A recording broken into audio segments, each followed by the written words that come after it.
Not successfully. They're going to try and control. Our data suggests that there are indeed global efforts out to try and control ammunition sales into the U.S. They don't care about the guns. Who cares if you got guns if you can't get ammo? But no, the other family stuff. No. That won't be an issue. Okay, excellent. Jeff, are you asking about the Earth Charter out of the United Nations? Well, yeah, I mean, the whole communitarian thing. Sure, Agenda 21, all of those various different things all wrapped up together under the idea of government-controlled communitarianism. Yeah, that won't be an issue. With the government and the New World Order, in spite of the claims to the contrary, is actually fairly shaky. And they're going to have, they're actually fighting battles now for their very survival. So any idea of their expansion is merely disinfo and fear-mongering. And they need to keep everybody in fear language. And you just look at who's out there wailing away, screaming out their fear language at you in the various different ways they're trying to get you to be afraid. And I'd turn those sources off. You don't need those now. Well, I think that's good advice, but I'd like to know more about what you just said about some of these forces out there fighting for their own survival. Can you give us an example? Well, you'll notice that the various members of the powers that be minion class, even upper-level minions, are starting to be suicided. We got an associate of Madoff that found he couldn't swim when people were holding him down at the bottom of a swimming pool.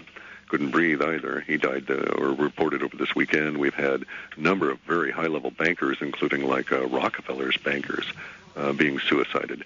These are all signs of internal strife.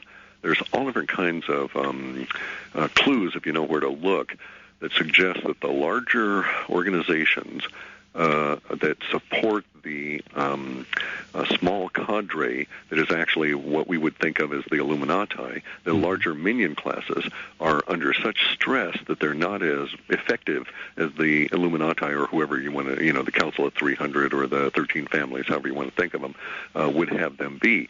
And they're, in fact, starting to lose control in a number of areas. And how are they losing control? Mainly through information at this point. The more people are educated, the more they make decisions based on that education, even at a, quote, subconscious level, and all of that's starting to impact the powers that be and the financial structures. Is Fox News taking the lead in that shift? No. They're the, quote, loyal opposition. And as such, they're controlled by the same people. They're part of there are 5 people that control the media in the U.S., and they're among them. No, I'm talking the alternative media, even new forms of sneaker net almost on phone-to-phone contact. That's another area where the powers that be are starting to get a little bit tweaked, pun intended, because of the use of these social networking through phones. Has got them a little bit skittish because it can happen much more rapidly than their ability to well, it should, because people are seeking the truth. Stay right there. Don't go away. Everybody will be back with Cliff after a word from our sponsors. To you proudly on RBN. And our under-the-radar news correspondent, Andy DeRiso, who had some technical issues and is now back with us, is also helping me with this interview, or will be helping me with this interview. And our special guest tonight is Cliff of the Webbot Report. And Cliff, before we go out to the phones again, I wanted to ask you about, you said there were 2 possible tipping point events, one of them peaking and very big in 2011. Can you talk about those? Well, those are getting out into the long-term data, so we don't have a whole lot of details. But the one in 2011 is clearly involved with what we've called the alien wars. However misnamed that might be, it might be alien contention or something like that. But we're talking space aliens. We're not talking, illegal aliens or anything like that. We're talking extraterrestrials, the whole issue of disclosure or whatever. And it's a huge tipping point. No one on the planet is the same thereafter. Getting back to your previous question real quick about the powers that be and their inability to hang on and the issues they're having, yes. We see signs of that all over. If you start looking at even economics, some of the stuff recently, I think it's Citibank that's closing their credit cards suddenly for fuel stations. That used to be one of their most profitable lines of credit card, was running credit card for companies on fuel. And people are paying them off so rapidly now, and we're facing a point here where credit card systems are going to have to be yanked, shut down, because the companies can no longer make money unless it's well over 30%, just dealing with the current levels of inflation, the real inflation that is actually affecting their cost of operation. And so probably over this next few months, we might see all credit card companies basically stop issuing any level of credit at all and demanding money almost instantly, or put you on something like a 50 or 60% interest rate. Another sign the powers that be are failing. All their systems are breaking down. I mean, that makes loan sharking look like a good deal. Well, so does 30%. I'm living in a state that used to have a legal cap. One of the last in the United States used to have a legal cap of 12%. Anything over 12% was a criminal offense called usury. And the lobbyists swarmed the state from Washington, D.C., the other Washington we call it, and bribed all of our legislators a few years back, and that went away. And so we were all suffering the same as the rest of the nation finally. But we were the holdouts. We kept the interest rates low in Washington State simply by our usury laws. Okay, well, go ahead. Cliff, do you see revolution in our upcoming scenario? Sure do. Unfortunately, I hate to think of it this way, too, but the revolution probably will involve some level of violence just because of the frustrations, the mental illness in which our society is steeped, as well as the external energies. And probably sooner than later, and we've probably seen, we've seen the first example of it. The far outlier was that poor fellow that was a census worker and who was killed and had the word Fed scrawled on him. We'll see similar stories through December, and then it'll really take off in January and February. Well, along those lines, I've got a question here, and Annie, this could involve you because it's from a gentleman named Frederick from your home state, and he said, "Hi, Cliff, we're here in Tennessee, and we're a proud and independent people, and we're wondering if you see the revolution, as you've indicated before, still starting in Tennessee." It's the smack dab, pretty much in the middle, guys. And this is the horror of it, okay? This is the real sad part, and that is that revolution in the United States is a necessary thing. Revolution around the world is a necessary thing, but it does not have to be violent, and if it's violent, it plays into the hands of the powers that be. Mm-hmm. When do you see it starting?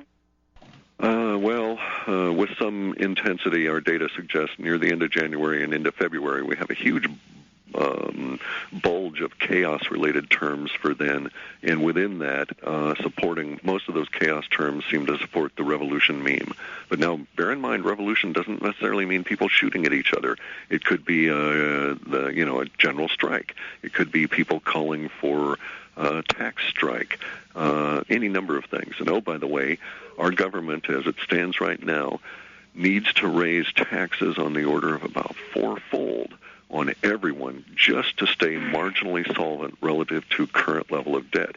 In other words, at this point, there's so much debt on the dollar that everything the government takes in goes out as interest to foreigners. And if they're to continue operating with a declining dollar, they've got to do a huge tax increase.